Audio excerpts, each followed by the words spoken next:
Senhores, vamos dar continuidade à nossa reunião do mês de julho, na sessão do dia 29, pela manhã, com o processo item da pauta 243, recorrente Mondelez Brasil, relatoria do Dr. Leonardo. Não preciso repetir, mas a ordem de votação vai ser aquela de praxe. Dr. Luiz Felipe, Dr. Oswaldo, Dr. Gustavo, doutora Fernanda e Dr. Leonardo. E, por último, o presidente. Pode pedir para ingressar na reunião a doutora Bruna também? Doutora Bruna. Ok, presidente. A Bruna da contribuinte. Eu acho que essa advogada teve ontem aqui, não foi ela? Teve uma Bruna, não sei se é a mesma. O processo será julgado agora. Só vou verificar a mensagem enviada no chat. Patrona já foi convocada, presidente. Obrigado, Janaína.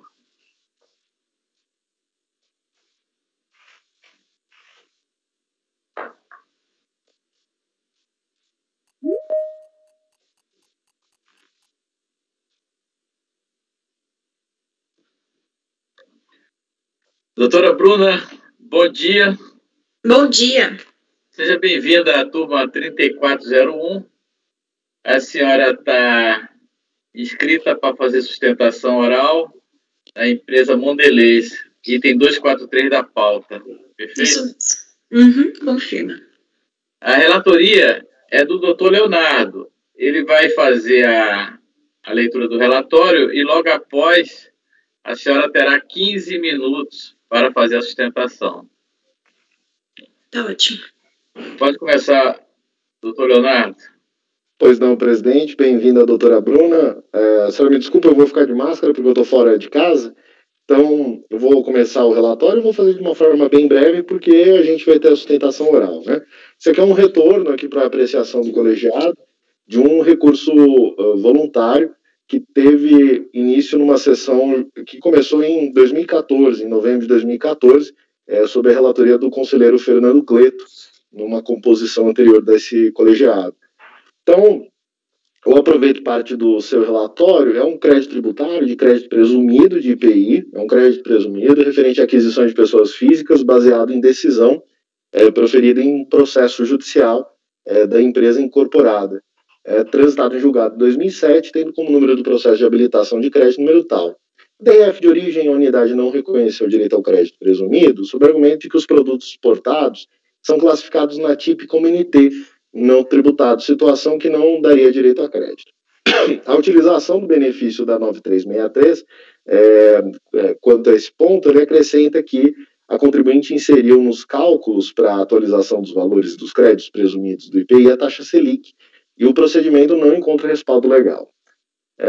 Regularmente cientificada, a contribuinte apresentou manifestação de conformidade contra a homologação e, em resumo, fez as seguintes considerações. Primeiro, não reconhecimento do direito à utilização do crédito presumido, nos termos da lei, viola a sentença de mérito do mandado de segurança número tal. Em segundo lugar, após a recorrente ter reconhecido de forma definitiva o direito de se utilizar do benefício, não há como se alegar que o fato dos produtos por ela exportados serem classificados como NT, o que não daria, não permitiria a utilização do benefício, pois toda discussão quanto ao reconhecimento do direito da recorrente ao benefício foram enfrentadas e resolvidas com definitividade no mandado de segurança.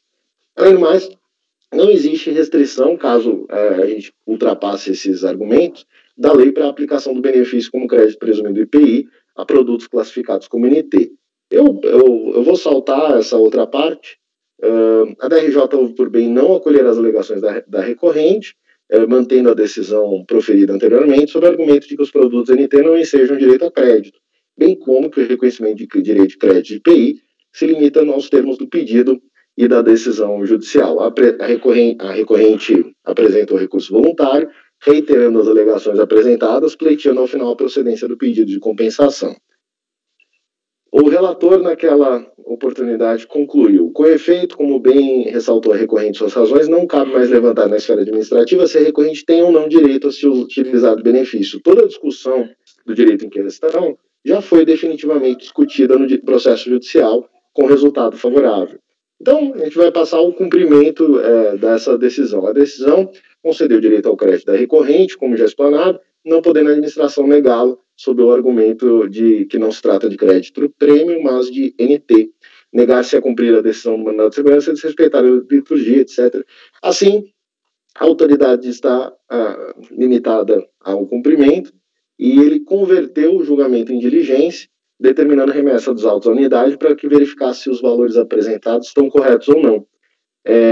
Dessa posição dissentiram o conselheiro Fenelon Moscoso, era o suplente convocado, tendo sido acompanhado pelos conselheiros Robson, Jean Cleuter e Angela Sartori, o recorrente. A diligência não foi cumprida com tempo, manifestando essa autoridade incumbida na informação fiscal, concluindo nos seguintes termos. Conforme acórdão tal, os valores apresentados não estão corretos, uma vez que o contribuinte não tem direito ao crédito. Então, novamente, a unidade ela se dispôs a falar a respeito do mérito do processo. Em nova sessão de julgamento, de 28 de janeiro de 2015, este colegiado decidiu por converter novamente o julgamento em diligência naquela sentada, nos seguintes termos: que a diligência seja realizada pela unidade, seja verificado o período de apuração dos produtos exportados pelo estabelecimento produtor, respectivas classificações fiscais da TIP e TEC e alíquotas vigentes. Apartar o montante das exportações no período de produtos com notação NT e tributados com alíquota zero, havendo produtos tributados com alíquota zero, proceder ao levantamento do direito ao crédito presumido previsto na 9363 em relação a eles, considerando as aquisições de pessoas físicas tal qual decidido no mandado de segurança. Informar se o crédito apurado na forma do item anterior foi reconhecido, tratado ou deferido, em outro processo administrativo e indicar o seu número. Elaborar relatório circunstanciado. Em atendimento à diligência, a unidade prepara e informa o que segue. Fundamentados os documentos acima, apresenta-se a seguinte solução: quais produtos exportados pelo estabelecimento e assim por diante. Eu vou direto para a conclusão, já que a gente vai ter sustentação também, faço a transcrição das planilhas e vou para o final. O crédito apurado na forma do item anterior não foi reconhecido. Assim, houve um reconhecimento parcial, salvo engano. O reconhecimento foi parcial do crédito. Destacamos que os valores de receita bruta e aquisições de insumos no mercado interno, considerando que é aquisições de pessoas físicas e jurídicas, por isso, parcial. Dessa manifestação, houve também petição da recorrente no seguinte sentido: primeiro, que a diligência não foi cumprida a contento, tendo em vista que deveria ter sido realizada pela unidade de jurisdição do domicílio fiscal. Em segundo lugar, não há na legislação qualquer limitação ou vedação à concessão do crédito quando exportações envolverem produtos não tributados NT. Pelo contrário, somente se exige que seja produtor e exportador. E nos processos administrativos finais 63 e 09, houve a verificação in loco do processo produtivo da recorrente pela Receita Federal de Fortaleza, tendo concluído a fiscalização pelo reconhecimento do direito da contribuinte da utilização de créditos presumido IPI, verificados que os produtos exportados, na verdade, devem ser classificados com alíquota zero. E a aplicação do artigo 112 do Código Tributário Nacional, uma vez que existe divergência de entendimento entre DRJ de Curitiba e de Fortaleza quanto ao direito do benefício. É um relatório sintetizado, presidente, então eu retomo essas questões no voto. Ok, obrigado, doutor Leonardo. Passo a palavra para a doutora Bruna fazer as suas considerações.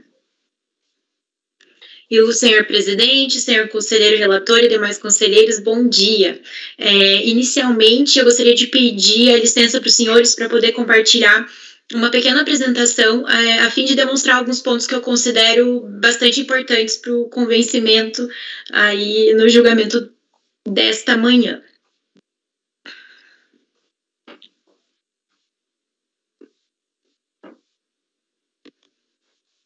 Vocês estão conseguindo visualizar a minha tela? Sim, doutora. Se quiser, pode até maximizar. Vou maximizar. Ok. Bom, conforme relatado, esse processo ele teve início... Só um segundinho aqui. Vou ter que alterar a forma de... Aí.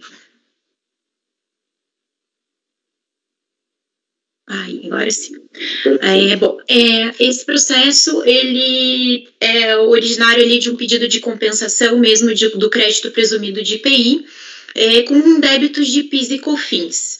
Esse crédito presumido de IPI é aquele oriundo da aquisição de insumos de pessoas físicas para utilização na produção de mercadorias destinadas do exterior.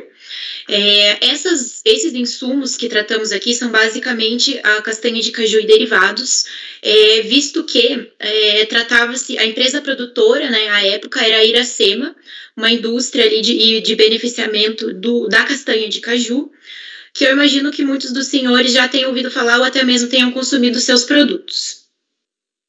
Esse pedido de compensação ele não foi homologado. Na sequência, a DRJ entendeu por manter essa não homologação, por entender que a exportação de produtos supostamente não tributados não geraria o crédito presumido de IPI.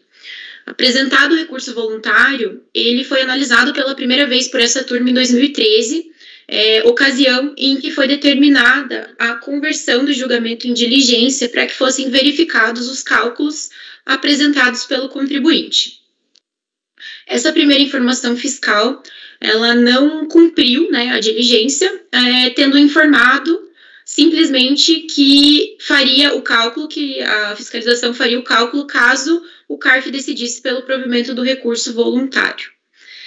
Dessa forma, na sequência, em 2015, já há bastante tempo, o processo retornou para essa turma de julgamento com uma composição diferenciada, na qual, uma vez considerando que não haviam ali os elementos suficientes para a comprovação do direito alegado ali pelo contribuinte, na verdade, para a confirmação, né, da existência, em contraposição com o que foi informado, com o que foi decidido pela DRJ, foi determinada uma nova diligência, sendo que esta deveria ter sido realizada no domicílio fiscal do estabelecimento produtor onde se originaram os créditos requeridos. Portanto, no estabelecimento da Iracema.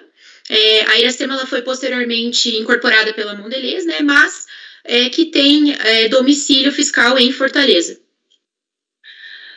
Também, enfim, determinaram ali que fosse apurado, verificada a classificação fiscal dos produtos e as alíquotas vigentes à época, né, da ocorrência dos fatos geradores e, evidentemente, a realização do cálculo desse crédito presumido.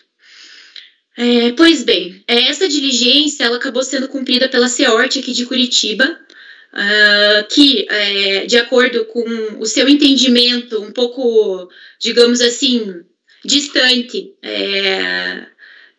do processo produtivo e de como é realizada a exportação desses produtos pelo contribuinte, acabou segregando os itens exportados entre não tributados e alíquota zero, totalizou, calculou o crédito presumido considerando somente aqueles tributados com alíquota zero, que obviamente acabou na totalização de um montante muito inferior de crédito presumido àquele requerido pelo contribuinte. Bom, agora o processo retorna para julgamento, né, e então eu gostaria de fazer algumas considerações, acho umas 2 ou 3 considerações rápidas com relação ao mérito deste recurso.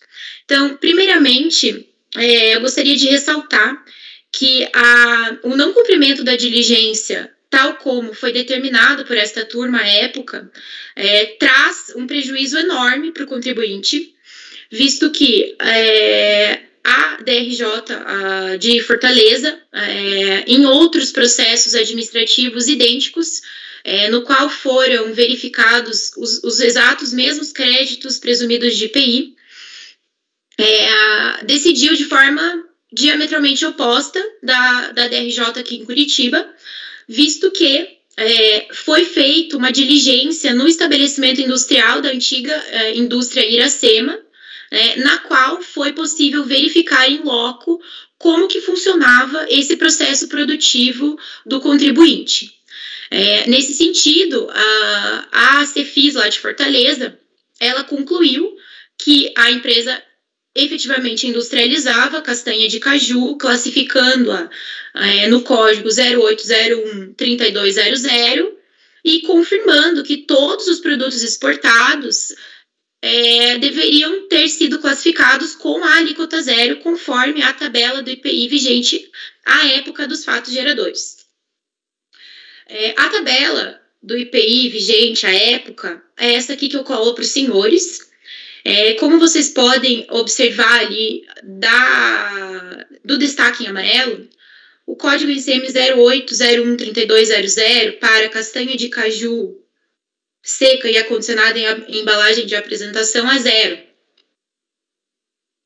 E, por outro lado, né, de forma oposta, a CEORT aqui em Curitiba, eu colei ali só um pedacinho também, a tabela é bem extensa, então eu peguei só um pedacinho da tabela para os senhores conseguirem verificar como que foi feita essa classificação pela CEORT de Curitiba. Para os mesmos produtos ali, a gente pode ver, por exemplo, cartões com amêndoas de castanha de caju crua sem cascas, 400 cartões, foi classificado no mesmo NCM, porém, atribuindo a não tributação. Imaginamos que isto decorre do fato da CEORT Curitiba, por não ter esse conhecimento mais apurado com relação ao processo produtivo da contribuinte e como esses produtos são efetivamente exportados, entendeu que esses produtos não estariam acondicionados em embalagem de apresentação e, por este motivo, atribuiu a tributação ou não, a não tributação a esses produtos. Como os senhores podem observar, basicamente, os produtos que são exportados, eles são exportados prontos para consumo, prontos para venda, prontos para o mercado. Eles são exportados exatamente da forma como está ilustrado ali para os senhores, em pacotes ou em boxes para consumo imediato. No entanto, denota-se, né, claramente que seria de extrema importância que essa diligência tivesse sido realizada pela CEORT em Fortaleza, visto que em procedimentos idênticos, né, teve a oportunidade de verificar como que funcionava a atividade da empresa e, dessa forma, aplicou da melhor forma o direito. Então, por este motivo, preliminarmente, requeremos que o processo seja baixado em diligência novamente, encaminhado diretamente para a Cefis de Fortaleza, para que seja confirmada essa aplicação da alíquota zero aos produtos exportados relacionados neste processo. Ultrapassada essa questão, o que não esperamos, né, obviamente, mas gostaria também de ressaltar rapidamente que a legislação que trouxe a possibilidade, o direito ao crédito presumido do IPI, ela não limitou ou vedou a concessão desse crédito quando essas exportações envolverem os produtos não tributados, né? Pelo contrário, ela traz ali claramente, diretamente, que a empresa precisa ser produtora e exportadora de mercadorias nacionais, para utilização incidente sobre as respectivas aquisições do mercado interno de produtos e matérias-primas, intermediários, materiais de embalagem, para utilização no processo produtivo, sendo que todos esses requisitos são verificados no contribuinte, né? O contribuinte de fato é produtor, exportador, uma empresa industrial, adquire matéria-prima nacional, material de embalagem para utilização no processo produtivo desses produtos que são efetivamente exportados. Além disso, fica bem claro que esse benefício ele não é concedido somente aos contribuintes do IPI, mas sim, de fato, a todas as empresas que são produtoras e exportadoras de mercadorias nacionais. Até porque esse benefício, ele foi, na realidade, instituído para fins de ressarcimento do PIS e da COFINS. Eram esses os comentários que eu gostaria de fazer, e por esses motivos, né, reiteramos ali a necessidade de baixa diligência para que o processo seja analisado, pelo menos essa questão com relação às alíquotas, pela Cefis de Fortaleza e, alternativamente, o provimento do recurso voluntário. Obrigada. Obrigado, doutora Bruna. Passo a palavra para o relator continuar no seu voto. Pois não, presidente, muito obrigado. Então, o recurso cumpre os requisitos formais de admissibilidade, deve ser conhecido. Presidente, eu não me oponho se o colegiado assim dispuser a qualquer diligência, mas no que diz respeito ao cumprimento da diligência pela CEORT de Curitiba, eu entendo aplicável ao caso a inteligência da súmula CARF número 27. Então, o racional dessa súmula é no sentido de que é válido o lançamento formalizado para o auditor fiscal da Receita Federal do Brasil de jurisdição diversa do domicílio tributário do sujeito passivo, essa súmula vinculante. Nesse diapasão, se o auditor fiscal de jurisdição diversa é competente para a lavratura de auto de infração, também me parece que ele o é para a resposta de eventual diligência fiscal relativa à autuação, razão pela qual eu afasto a referida alegação. Também eu voto no sentido de afastar a alegação quanto à concomitância entre o quanto decidido no âmbito do judiciário e a questão ora debatida, tendo em vista que, conforme cópias da inicial e da sentença, é possível se inferir que a quaestio iuris submetida ao judiciário restringiu-se à ilegalidade do prescrito no parágrafo 2º do artigo 2º da Instrução Normativa número 23 de 97, que restringiu o crédito de insumos e de matérias-primas adquiridas de pessoas físicas e cooperativas. Assim, não há que se falar em eventual desrespeito à coisa julgada em decorrência da delimitação da matéria submetida ao Poder Judiciário, razão pela qual entendo deva ser afastado tal fundamento.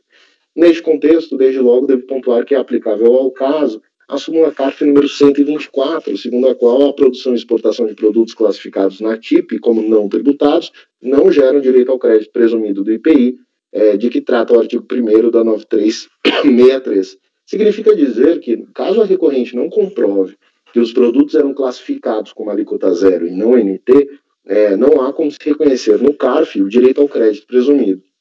Alega, em sua manifestação de folhas eletrônicas, sempre 756-762, que a tabela TIP vigente à época determinava como alíquota do IPI de castanha de caju acondicionada em embalagem alíquota zero, conforme eu transcrevo. Como se percebe, entretanto, apenas os produtos condicionados em embalagem de apresentação é que estão sujeitos à alíquota zero. Conforme perícia juntada pela própria recorrente, as folhas 391 a 396, temos os itens 5 e R5. A resposta ao item 5, qual é a capacidade em quilogramas das embalagens utilizadas pela empresa autora para acondicionar o produto amêndoa de castanha de caju? As amêndoas de castanha de caju são embaladas em saco aluminizado e acondicionado em caixa de papelão de 22,68 kg ou 793 kg ou em lata de flandre acondicionado em caixa de papelão de 22 kg contendo 2 latas de 11 kg. Como se verifica, não se trata de embalagem de apresentação, ou ao menos não há provas nos autos que indiquem o contrário, de que se tratariam de embalagens de apresentação. Importante pontuar que o mero fato de que as embalagens apresentem logomarca da empresa não desvirtua que as embalagens sejam de transporte e não de apresentação. Assim, não pode ser reconhecido o direito creditório pleiteado, conforme temos nos manifestado, como, por exemplo, no Acórdão 3401-007-196 de minha relatoria, que eu trago aqui a ementa abaixo transcrita. Por fim, quanto à alegação da inclusão da Selic desde a data do protocolo do pedido de ressarcimento, entendo aplicável o entendimento esposado no recurso especial 1.035.847, de relatoria do ministro Luiz Fux, submetido ao rito dos repetitivos. Faço a transcrição. Assim, de se reconhecer o direito à atualização do crédito ressarciendo desde o protocolo do pedido até o efetivo aproveitamento via restituição ou compensação. Ante o exposto, presidente, eu voto por conhecer no mérito dar parcial provimento de recurso voluntário unicamente para reconhecer o direito creditório com relação aos insumos qualificados como sujeitos à alíquota zero nos termos da informação fiscal. É como voto, presidente. Ok, obrigado, doutor Leonardo. Vamos passar. Tem alguém, doutora Fernanda, deseja... Eu queria um esclarecimento de fato só. Eu concordo, né, plenamente com o conselheiro relator com relação à competência da autoridade fiscal não precisar estar na mesma jurisdição da fiscalizada. Então, isso não tem problema. O que me chamou a atenção foi que a diligência, ela determinou que fosse a autoridade fiscal do domicílio que realizasse a resolução que determinou a diligência. E aí, a minha pergunta eu acho que poderia ter sido melhor formulada essa resolução no sentido de determinar, ok, você está dizendo que tem que ser a autoridade da jurisdição em função de ser uma verificação in loco ou não? Porque se for meramente por questão de competência, eu acho que a gente pode superar como o relator sugeriu. Agora, se tem algum prejuízo de ter sido feito à distância e que o colegiado anterior entendeu pela necessidade de ser domicílio fiscal em função de verificação in loco, aí eu me pergunto se não deveria ter uma nova diligência para que fosse cumprido isso. Eu queria ouvir do relator se ele acha que realmente o intuito seria fazer in loco e se teria algum prejuízo para essa análise, só para a gente ficar tranquilo com relação ao que foi proposto. Presidente, me perdoe pelo barulho que está aqui no fundo, mas eu acredito que, nesse caso, seja possível, de fato, superar a formalidade, né, em que pese a diligência ter como fundamento de validade os termos da resolução, norma individual e concreta que sai desse colegiado, até por uma questão de instrumentalidade, por materialidade, acho que não existe prejuízo, aí vem a vírgula, né, salvo se a gente considerar necessário que se faça uma nova diligência. Então, essa nova diligência não seria em razão da jurisdição, mas seria em razão de a gente considerar que é necessário que se faça uma vistoria in loco na empresa, né? Eu não vejo essa necessidade. Eu acho que, na verdade, se fosse para discutir aqui o processo de industrialização ou alguma coisa do gênero, tudo bem, mas os fatos, para mim, estão incontroversos. Aqui é uma questão de classificação jurídica, né? Então, eu não vi essa necessidade, não me oponho que seja feita a diligência se o colegiado entender de maneira contrária, evidentemente. Não, perfeito, era só porque eu acho que assim, como você conhece o processo muito melhor do que a gente, se existisse qualquer indício de prejuízo, aí eu entenderia pela necessidade de nova diligência, mas não tendo prejuízo, eu acho que isso pode ser superado. Obrigada.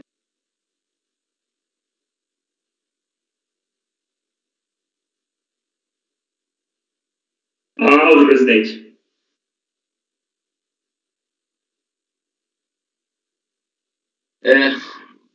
Obrigado aos conselheiros que se pronunciaram. Eu estava com o microfone desligado, mas estava ouvindo perfeitamente. Doutor Oswaldo, com a palavra. Na verdade, eu ainda estou com dúvida para que lado eu vou. Porque, como conselheiro, nós já voltamos um processo meu desse, da OLAN, sobre castanha. E por isso que eu me debrucei sobre o tema, e lá tem uma norma específica no RIP, e o conselheiro Leonardo deve ter considerado isso, que dispõe que embalagem de transporte é feita, deixa eu abrir aqui que eu fechei. Rapidão. Que embalagem de transporte ela é feita de caixa, caixote, engradado, barrica, lata, tambor, saco, embrulho e semelhantes, sem acabamento ou rotulagem de função promocional, que não objetivalizar o produto em razão da qualidade do material nele empregado, da perfeição do seu acabamento ou de sua utilidade adicional. Artigo 6º, parágrafo 1º, inciso 1 do RIP 2002. E com capacidade acima de 20 quilos ou superior àquela em que o produto é comumente vendido no varejo aos consumidores. Eu já me convenci, porque embora a lata de flandre seja menor do que 20 quilos, sejam 11 quilos e 34, 11 quilos, né, na verdade, me parece que no caso não é comumente vendido com 11 quilos isso no mercado. Então eu já me conversei. Tem toda razão, conselheiro. Desculpa pela intervenção. Obrigado, doutor Oswaldo. Era o que eu ia dizer, conselheiro Oswaldo, que realmente essa embalagem certamente não era a normalmente comercializada. Mas muito bom, viu?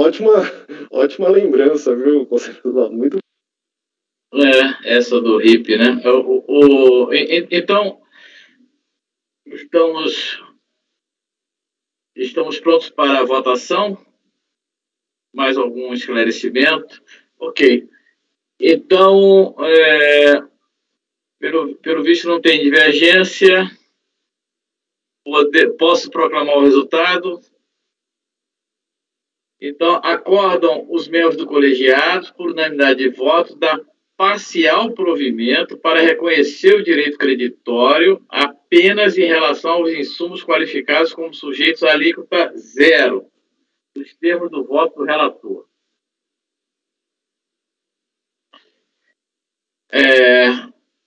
Agradeço à doutora Bruna pela participação. Obrigada, bom dia. E bom dia. Vamos dar continuidade agora. Aqui, nós temos agora uma apresentação, um acompanhamento, né? Que é do Dr. Oswaldo, 244, da pauta Nitriflex. É retorno, vista do conselheiro Gustavo. Vista do conselheiro Gustavo. Tá ok. Senhor presidente, Leonardo, só uma questão aqui, que eu não sei se ainda estamos em tempo, só para questão de redação aqui. Talvez eu tenha entendido. Na conclusão desse processo que acabamos de julgar, ele está reconhecendo o direito ao crédito em relação aos insumos qualificados como sujeitos à alíquota zero. Você quer dizer os insumos relacionados a bens que vão ser vendidos à alíquota zero, né? Isso. Assim, que, posso até colocar dessa forma. Porque a impressão que dá é que os insumos sujeitos à alíquota zero, né? Só para a gente não sofrer um embargo aí, né? Sim, muito bom. Vou ficar deixar anotado. Então, qual é a sugestão aqui? Só para eu anotar também, o doutor Gustavo. Apenas em relação aos insumos, insumos empregados em mercadorias vendidas à alíquota zero? Isso. Fica a critério do relator, né? Ele pode escolher a melhor redação, mas é só esse detalhe que passou na hora e agora eu vi. Depois eu vou colocar reconhecer o direito creditório, parcial provimento para reconhecer o direito creditório, por enquanto, assim, nos termos do voto do relator. Eu estou encaminhando aqui aos insumos empregados em produtos vendidos à alíquota zero, mas aí depois eu aperfeiçoo aqui. Tá perfeito. Então, é mais ou menos isso que eu estou pensando também. Então, tá legal. Então, Janaína? Sim, presidente. Pode o advogado da empresa Nitriflex está presente? Sim, ele está na sala de espera. Pode pedir o doutor Renan para ingressar na reunião. Ok, faria a colocação. Item 244, doutor Renan se processou julgado agora. Vamos verificar a mensagem enviada no chat.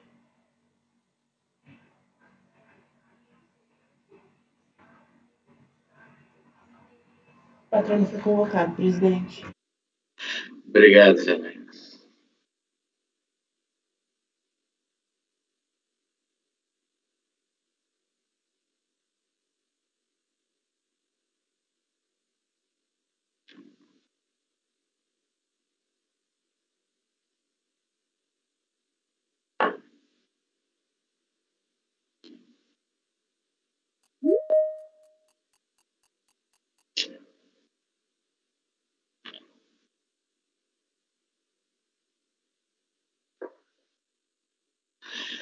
Bom dia, doutor Renan Marques. Tudo bem? Bom dia, tudo bem, senhor presidente? Seja bem-vindo à turma 3401. O senhor fará o acompanhamento, né? Apenas o acompanhamento do processo da Nitriflex, item 244 da pauta. Relatoria do doutor Oswaldo, que fará a leitura do relatório e, na sequência, o próprio voto.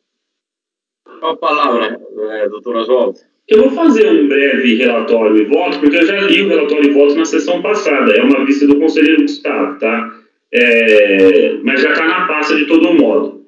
Esse aqui é aquele processo que eu disse para vocês que ele é absolutamente total flex. Tem várias soluções, vocês podem ver no acordo, ele tem várias soluções em sendo superadas as subsequentes.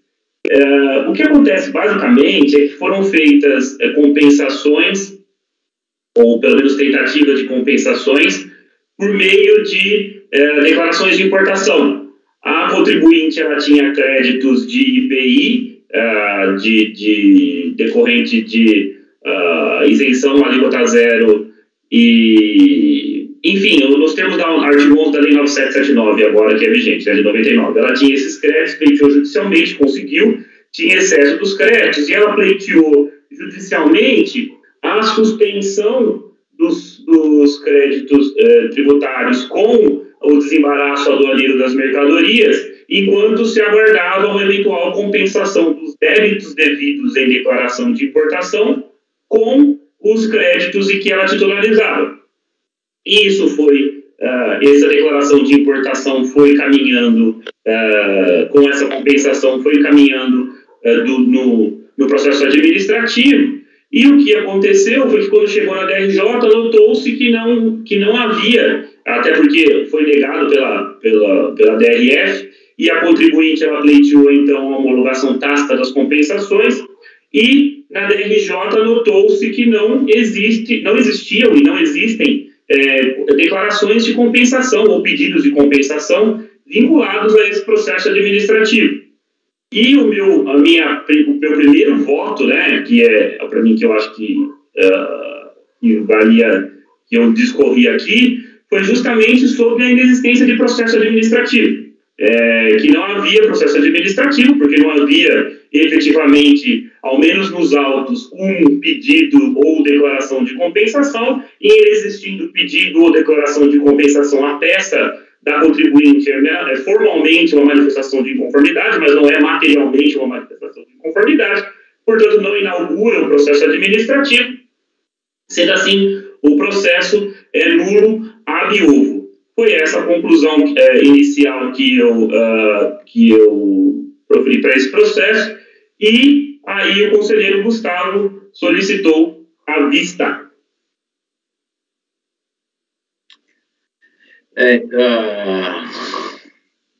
Passo a palavra ao conselheiro Gustavo para...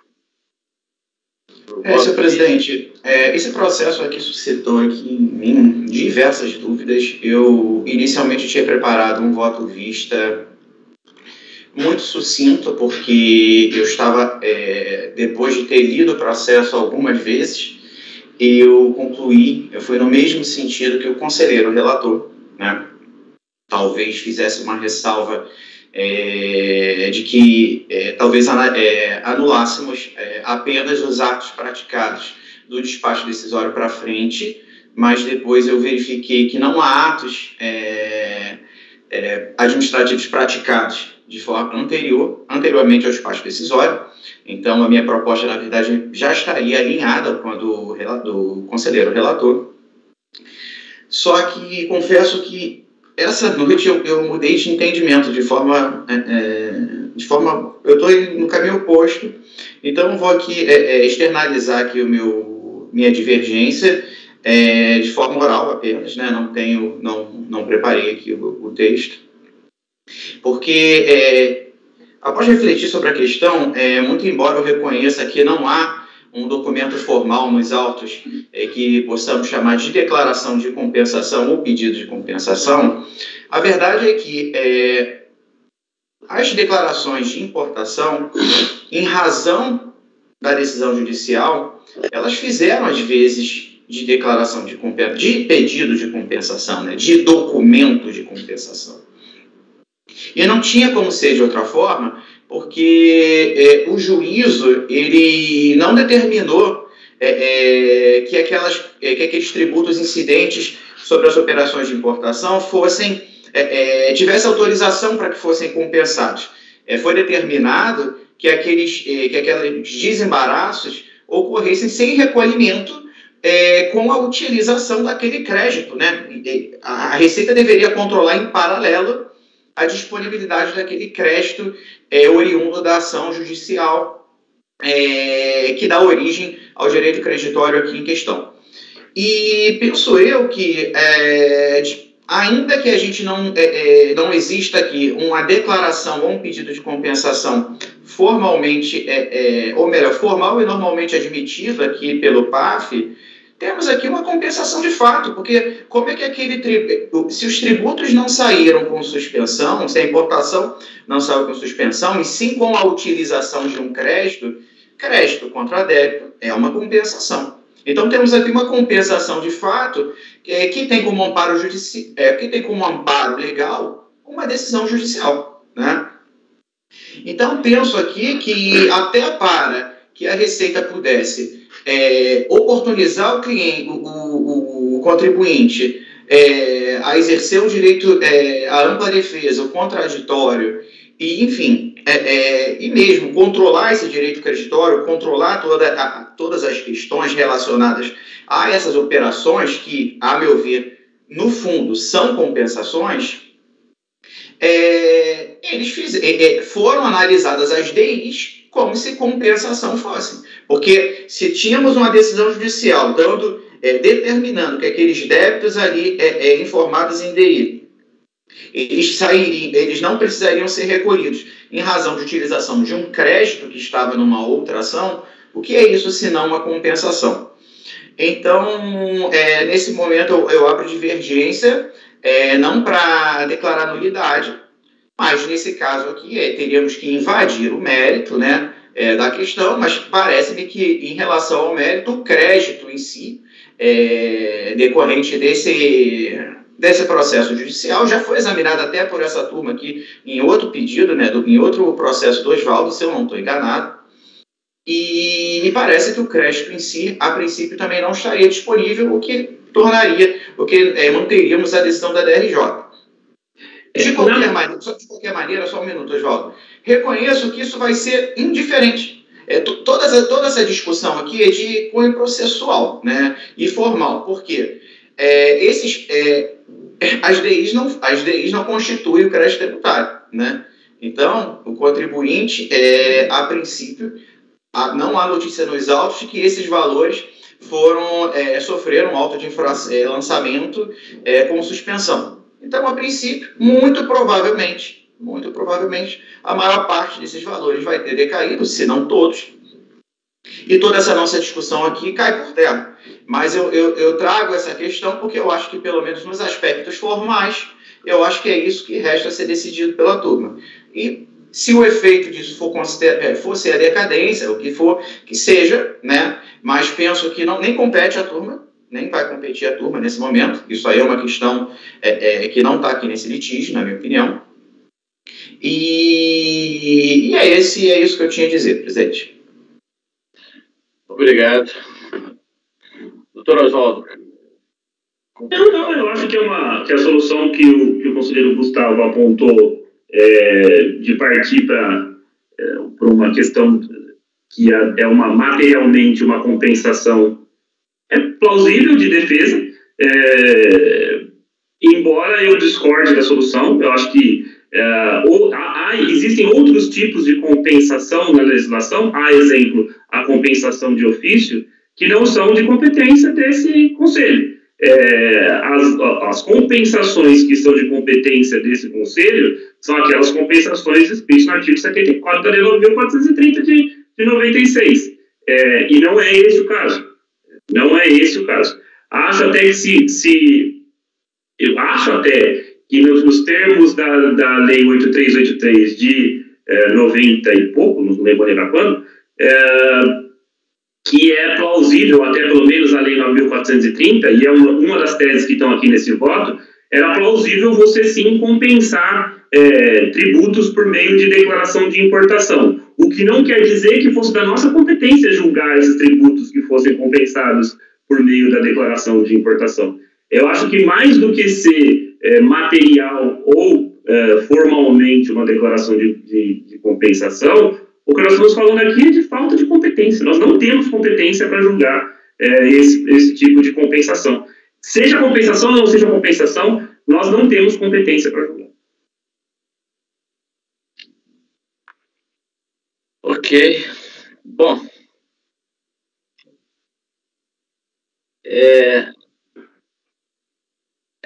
A nossa competência não eu entendo, para julgar compensação lato sensu, mas para julgar os contenciosos decorrentes de pedido e declaração de compensação. Pedido, hoje em dia, não existe mais, né? Só declaração de compensação.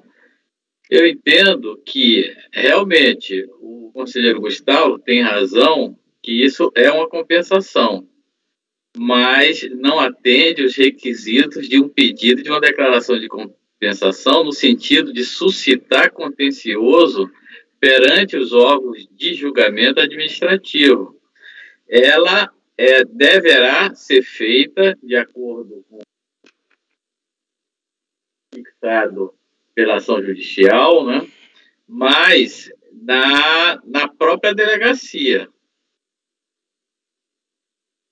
Aí, nesse sentido, eu estou acompanhando o relator de que realmente não há aqui um processo administrativo fiscal nos termos do decreto 70.235.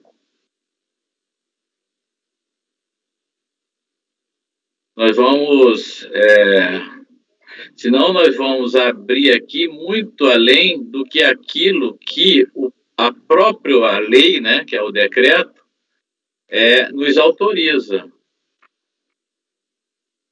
Então, vamos partir, então, para, se não tiver mais nenhuma manifestação, vamos partir para a fase de votação. Doutor Luiz Felipe. Presidente, eu vou acompanhar o relator. Doutor Gustavo, doutor Oswaldo é o relator, doutor Gustavo promoveu a divergência, doutora Fernanda. Eu vou pela divergência também. Até porque aqui a gente está falando de DI, que diferente dos outros tributos, tem até pelo fato de ter sido, eu até fui olhar a DI. Aqui, como ele declarou no campo de informação complementar a questão da ação judicial, isso não foi canal verde, isso a autoridade já teve uma primeira oportunidade de se manifestar ali. Então, me parece que tem sim um contencioso.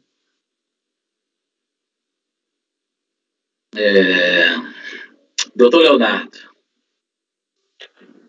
Presidente, eu fico bastante em dúvida, para falar a verdade, nesse caso aqui, desde que o doutor Oswaldo apresentou e agora com a intervenção do doutor Gustavo, eu estava tendente a considerar que isso daqui era muito próximo de um instituto como a declaração, a compensação não declarada, né? Sem formação de contencioso. Mas eu, ainda em dúvida, confesso, eu vou votar pela divergência. Estou vendo que está o mérito aqui no voto também, então vou votar pela divergência e também me reservar a refletir mais sobre esse caso, que é muito interessante, realmente. Ok, eu acompanho o relator, vejo que há um empate. Aí, nesse caso aqui prevalece o voto de qualidade? Prevalece também a qualidade. Sim. Então, acordam os membros do colegiado o voto de qualidade, declarar a nulidade. Como é que nós vamos completar aqui? Declarar a nulidade ab ovo. Isso. Do presente processo.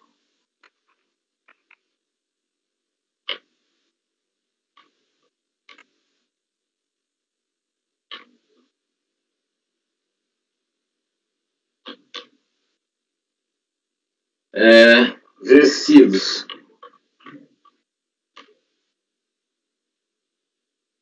Doutor Gustavo,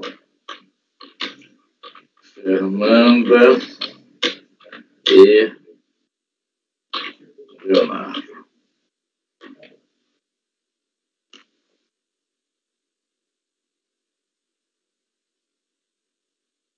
Então, acompanhou o julgamento o patrão do contribuinte, doutor Renan Marques Peixoto Shoa. OAB 376-998, OAB São Paulo. Obrigado, doutor Renan, pela participação e bom dia.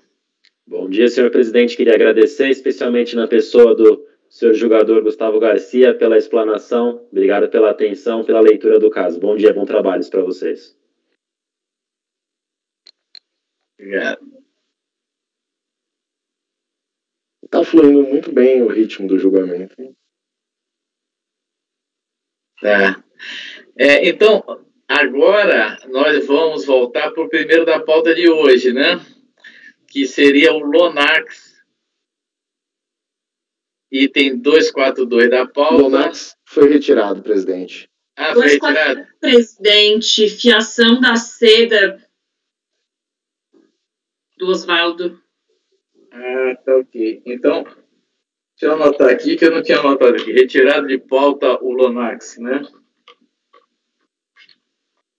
Ok. Aí o Mondelez já foi. Nitriflex, fomos. Agora na sequência nós temos esse Nossa refrigerantes aí. Que é o retirado. Retirado também. Toda essa parte foi retirada da... Isso vai economizar um pouco de tempo para a gente. Isso foi retirado dos 240, 242, 251. O primeiro da pauta de hoje é o 241.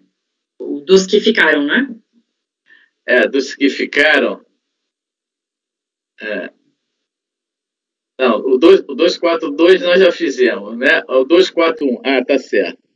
Tem o 240 do Luiz Felipe, né? Retirado de pauta. Tá retirado também.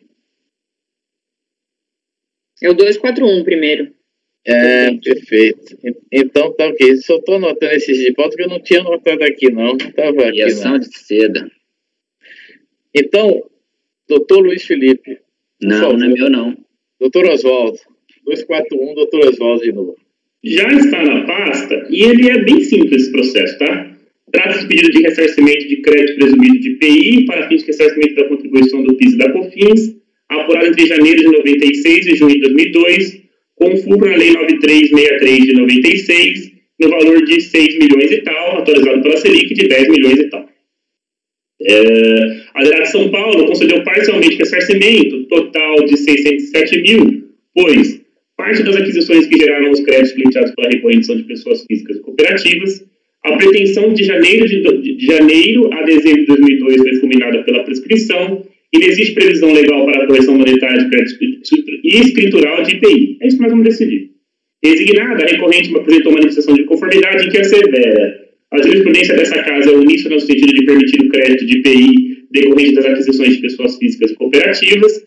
O prazo prescricional para pedido de restituição dos tributos lançado por homologação de 10 anos deve ser aplicada a correção monetária pela Selic entre a data do fato gerador do direito ao ressarcimento e a data do efetivo ressarcimento. A DRJ de Ribeirão julgou improcedente a manifestação de conformidade, faltou uma página da decisão, porquanto apenas é permitido o crédito presumido de IPI nos termos da Lei 9363 de 96 nas aquisições de MPPI ou ME tributados pelo PIS e pela COFINS. Não incide correção monetária em pedidos de restituição de IPI. O entendimento trazido pela requerente relativo a prazo prescricional não serve como parâmetro para o caso em exame, haja vista versar sobre o prazo para pleitear restituição de tributo pago a maior ou indevidamente, que no caso de tributos sujeitos ao lançamento por homologação, somente começaria a fluir a partir da homologação. Intimada, a recorrente busca validar esse conselho, reiterando as teses de manifestação de conformidade. A recorrente defende a possibilidade de acreditamento, pois a Lei 9363 de 96 não contempla a vedação de créditos presumidos de IPI de aquisição de não contribuintes das contribuições, sendo a vedação descrita em sua normativa absolutamente legal. Ao negar o crédito, a DRJ assevera que é evidente o equívoco da interessada, seja porque a menção expressa no texto legal aos tributos incidentes sobre aquisições, seja porque, para haver ressarcimento de valor relativo a tributo, é necessário, antes de mais nada, que esse trabalho tenha efetivamente incidido nas operações que tenham dado causa ao valor pleiteado com a gravação de insumos. Entretanto, o Egresso Tribunal Uniformizador da Legislação Federal editou o precedente vinculante, conhecido como STJ, editou o precedente vinculante em sentido diametralmente oposto ao esposado pela fiscalização, o qual eu cito, e dispõe o crédito presumido de IPI, instituído pela Lei 9363, não poderia ter a sua aplicação restringida por força da Instrução Normativa 2397, ato normativo secundário que não pode inovar no ordenamento jurídico, subordinando-se ao limite do texto legal. Consequentemente, sobressai a ilegalidade da Instrução Normativa, que extrapolou os limites impostos na Lei 9363, ao excluir da base de cálculo do benefício do crédito presumido as aquisições de matéria-prima e de insumos de fornecedores não sujeito à tributação pelo PIS/PASEP e pela COFINS. E assim sendo, de rigor afastamento do sobredito fundamento para a glosa de créditos de titularidade da recorrente. A recorrente maneja a tese sobre correção monetária dos valores a ressarcir pela Selic, a qual eu pulo, pois nós já discutimos algumas vezes nesta sessão. E aí eu prossigo no item 222. Como se nota da leitura da emenda do acórdão básico repetitivo, temos que, regra geral, a violação ocorre por ação. Isso aqui também já foi, por inação. Item 223. A partir da decisão acima, construiu-se tese na Câmara Superior desta Corte, inclusive nos acordos tal e tal, no sentido de ser imputada a resistência justificada da administração a partir do início da mora, no 361º dia após o pedido de ressarcimento, com fulcro no artigo 24 da Lei 11.457 de 2007. Assim, por tratarmos de norma processual, o intérprete pode ser levado à conclusão de que até a publicação da norma em referência existia prazo para julgamento dos processos administrativos. Sem esse prazo não há mora, consequentemente, resistência injustificada da administração a atrair a incidência da correção monetária pela Selic. A tese acerca da resistência de mora imputável ao fisco antes do advento da Lei 11.457 também já foi enfrentada por precedente vinculante do Tribunal da Cidadania. No referido precedente, restou fixada a tese, tanto para os requerimentos efetuados anteriormente à vigência da Lei 11.457, quanto aos pedidos protocolados após o advento do referido diploma legal, o prazo aplicado de 360 dias a partir do protocolo dos pedidos. Então, responde à nossa questão de ontem. Em assim sendo, os créditos descritos em pedido de ressarcimento pela recorrente devem ser corrigidos pela Selic a partir do 361º dia, contado após o protocolo do seu pedido. Ressalta-se que a recorrente pleiteou a compensação dos créditos com débitos de outro tributo, momento em que ocorreu a extinção do débito sob condição resolutória. Desta feita, quando do primeiro pedido de compensação inexistia a mora da fiscalização, data do pedido de ressarcimento, 9 de nove de 2002, data da primeira compensação, 8 de 7 de 2003. Sobre os demais pedidos, em que a mora imputável à fiscalização, o crédito a ressarcir deve ser proporcionalmente corrigido até a data de cada uma das compensações, evitando enriquecimento sem causa de parte a parte. Por fim, a DRJ afirma que o prazo prescricional para pedido de ressarcimento diverge daquele fixado para a restituição de tributos, sujeito a lançamento por homologação. Isso porque os institutos são diferentes.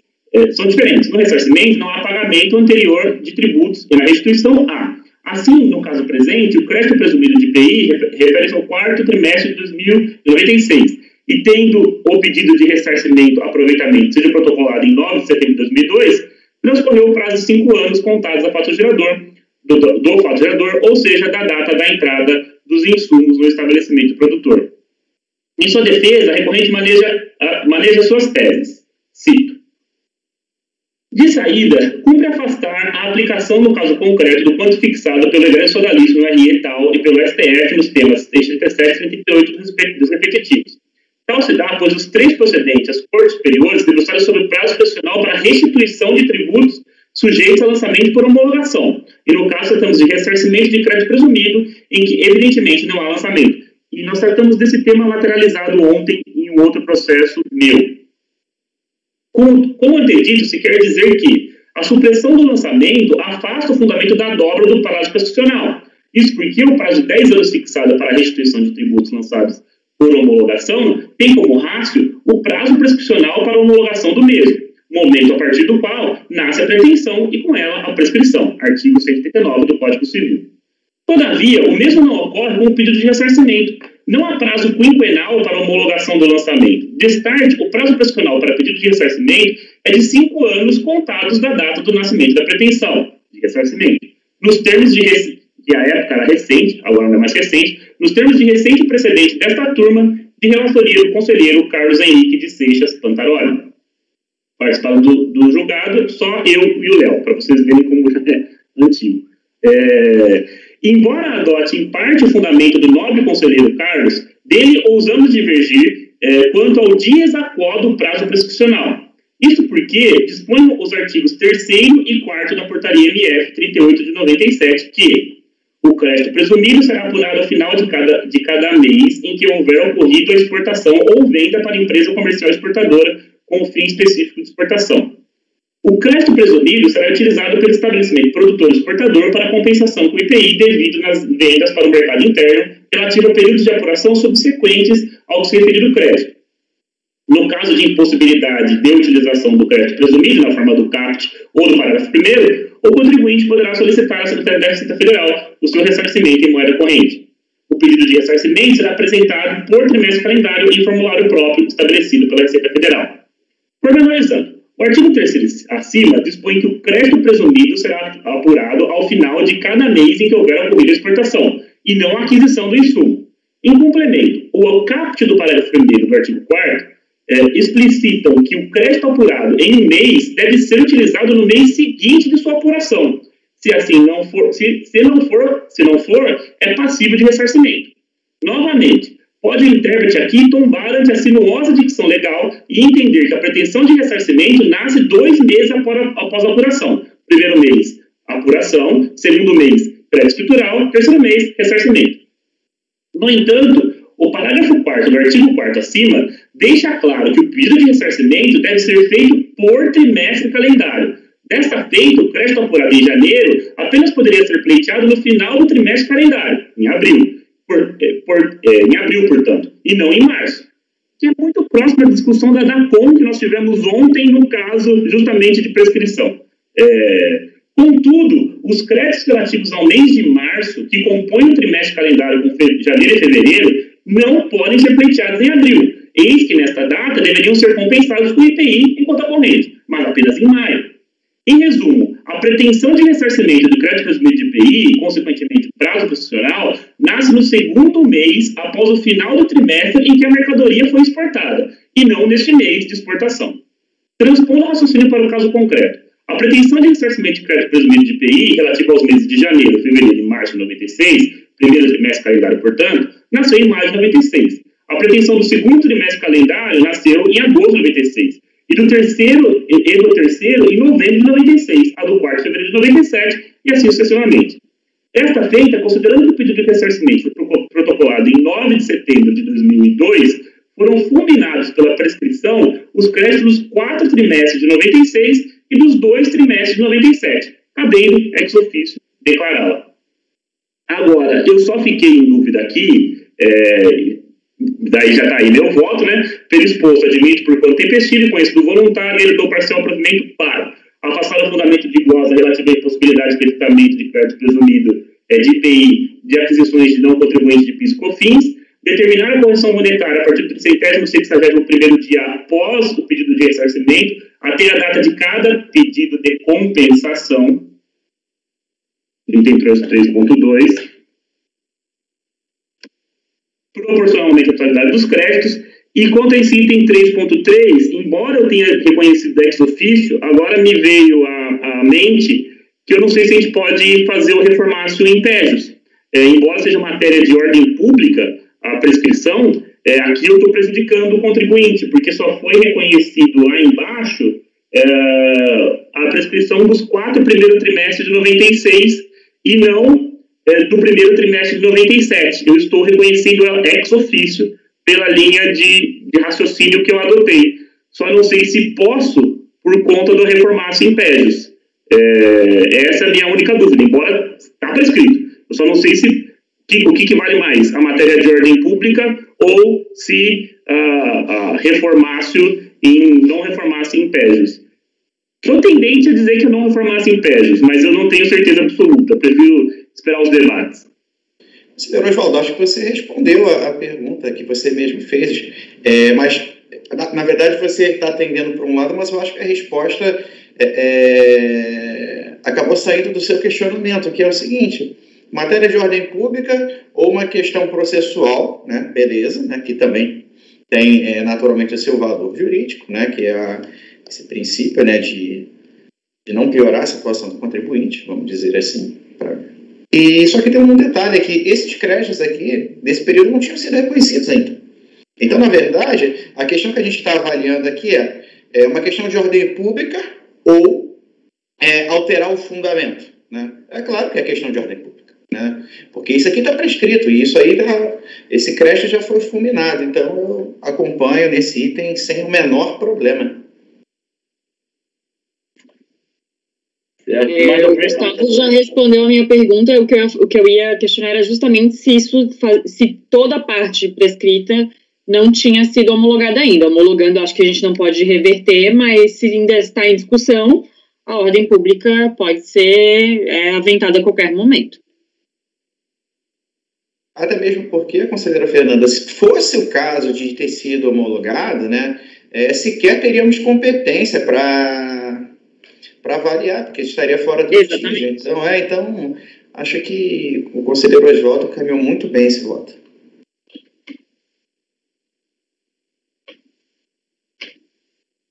Mais alguma discussão? Alguém quer fazer mais alguma consideração? Não, então vou proclamar o resultado. Acordo os membros do colegiado por unanimidade de votos. Deixa eu ver aqui se foi integral ou parcial. Parcial provimento. Dar parcial provimento. Aí eu vou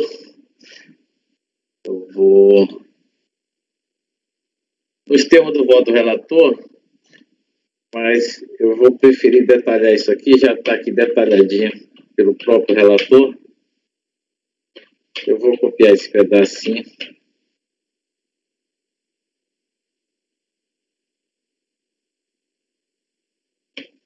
Então, esse item 3.2, a partir até a data de cada pedido. Aqui você fez um conserto, né, doutor Oswaldo?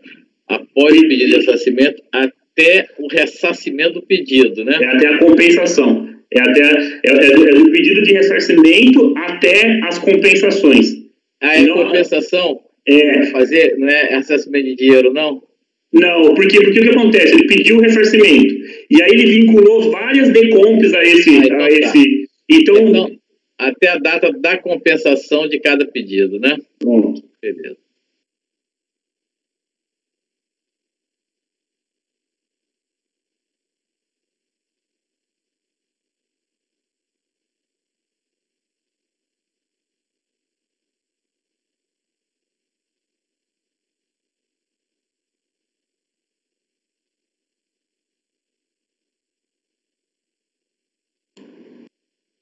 Esse processo tinha que ter vindo ontem, né?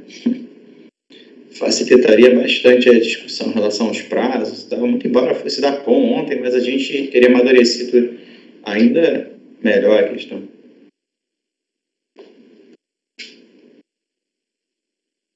Muito bem. Estamos indo muito bem. Vamos então para o próximo da pauta de hoje, que ainda está pendente. Doutora Fernanda, nós vamos para o item 250, que é meu, presidente. Ele está na minha pasta, mas ele está como 251. Não sei se eu errei ou se teve alguma mudança entre a pauta publicada e a pauta anotada, mas enfim, é esse, tá, gente? Eu acho que é mais provável que você tenha errado, porque senão eu também acho. Eu também acho, presidente, Mas vamos lá, pode começar o relatório, doutora Fernanda?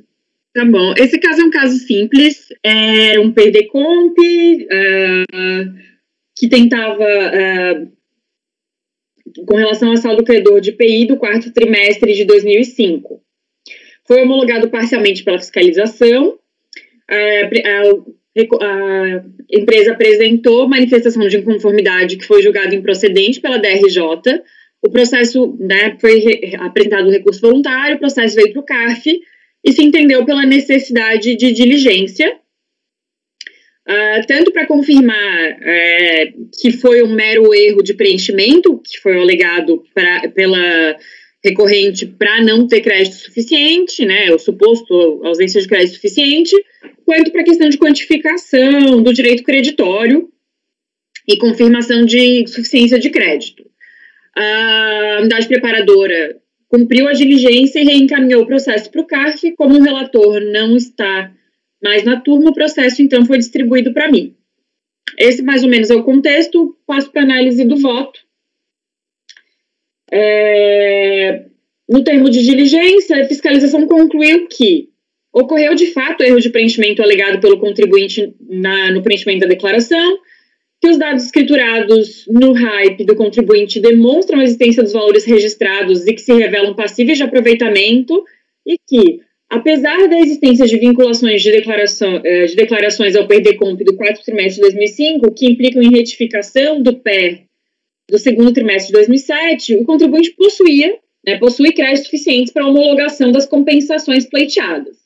Aqui, como a fiscalização fez uma ressalva, que, na verdade, não vai trazer implicações para essa homologação aqui, mas para o crédito remanescente, né, para fins de futuras homologações, eu só deixei registrado aqui essa diferença do crédito sobressalente que a fiscalização colocou para facilitar, enfim, qualquer tipo de implicação futura. Mas o fato, como eu ressalto aqui no finalzinho da citação, a fiscalização entende e verificou que o contribuinte possui créditos suficientes para suas compensações. Então, aqui, o problema vai ficar para o que for feito para frente, não para nós, né? Diante da conclusão da fiscalização, bem como pela ausência de manifestação da recorrente sobre a conclusão apresentada, entendo que o resultado da diligência deve ser adotado como resolução da lide. Então, presidente, eu voto pelo provimento do recurso voluntário, seguindo, né, a conclusão da fiscalização e adotando o relatório de diligência. É como voto. Perfeito. Obrigado, doutora Fernanda. Tem alguma discussão, alguma objeção? Então, vou proclamar o resultado. Acordo os membros do colegiado por unanimidade de voto dar provimento ao recurso voluntário. Tá ok? Vamos dar um intervalinho de 3 minutos.